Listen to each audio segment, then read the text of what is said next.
Pretend you're yelling at Moshe.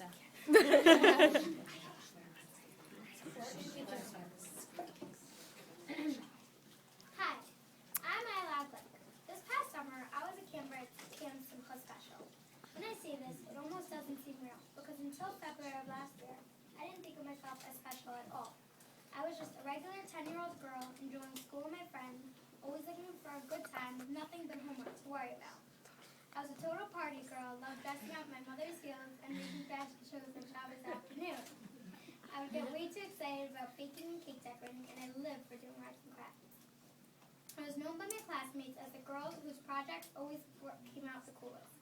I barely ever went to the doctor except for my yearly checkups, and even then I hardly made a peep when I had to get my shots. All that changed quite suddenly for me after I was diagnosed with a thoracic AVM. It turns out I was born with a tangled web of abnormal arteries and veins that were pressing down on my back. It grew quietly from when I was born until it got so big that one day last February, it stopped letting the messages go from my brain to the rest of my body. Very suddenly, I had lost all feeling from above my stomach and down, and I could no longer use my feet at all. I was taken to the hospital where I had surgery on my back and still could not walk, go to the bathroom, or feel anything below my chest. I went from being a very active girl, always running too quickly down the hallway or stairs, to being that girl stuck in a wheelchair who could barely dress herself and who everyone stared at. The doctors told my parents that I could not walk again and they should prepare me for a different future. I spent a total of 3.5 months in the hospital. Those first few weeks away from home, I was very depressed and scared. I could not imagine going through life in a wheelchair. So much had changed for me. My family and friends tried to be supportive and encouraging, but it was hard to see what I could do through what I could not do anymore, and what I was still going to be able to enjoy. I was getting loads of therapy, which was hard physically and also emotionally. I would always cry privately to my mother and sometimes have tantrums out of frustration. Some days were better than others. I had the best child life specialist and got more presents than I could have ever dreamed of. I had the most decorated room in Children's Specialized Hospital. My family, my grandparents, aunts and uncles, and cousins, and all of my friends came to visit very often. My bubby spent one whole day a week with me in the hospital, and I got more attention than ever. I got to pick whatever I wanted, and High Lifeline volunteers very kindly would bring it to me.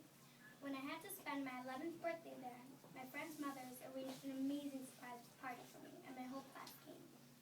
My parents kept telling me that we don't have to accept what the doctors are telling us. As children of Hashem, we know the power of tefillos, and so many people were davening for me. My Zaidi arranged for the brachos from the biggest gedolim in Eretz Yisrael, and my parents called every tzaddik and mekubal they had heard of. My class and schoolmates were saying tehillim for me. We would hear from people we knew in my shul, my neighborhood, from my school, and from all over that they had been mekabel on themselves different schools as a zechus for my recovery. It gave me strength to fight my limitations. I always tried to show everyone my best, most positive self when they visited me. One of my father's friends said he couldn't believe that when he came to try to give me chizuk, it felt like I was trying to be mechazik him. And then one day Hashem sent me a miracle. On my birthday, I began to have a little bit of feeling and movement in my legs for the first time. It was very exciting. It was hard. I started to actually believe I may walk again. Every day while I struggled to crawl, then stand, and finally take a few baby steps with a walker, the message became clearer to me. Hashem heard all the tefillos, the brachos, and segulas. Hashem saw the incredible response of our community when they reached out to pause toyos up in my favor, and we couldn't look away. My surgeons insist that my recovery is nothing but a miracle. Through derech teva, I should have never been able to use my legs again. And now it was through the tefillos and the chesed of all of Klal Yisrael that gave me back my normal life. My struggle is not completely over, because I still and will always have the AVM inside of me. I know Hashem is on my side, and with the call of our community, we can keep the miracles coming. And that is why we're gathered together here tonight. There are many Yidden who still need our tefillos and segulos. Together, we'll bombard Shemayim with brachos and refuah shalema and achlama mehira of our brothers and sisters in Am Yisrael. Thank you and have a good night.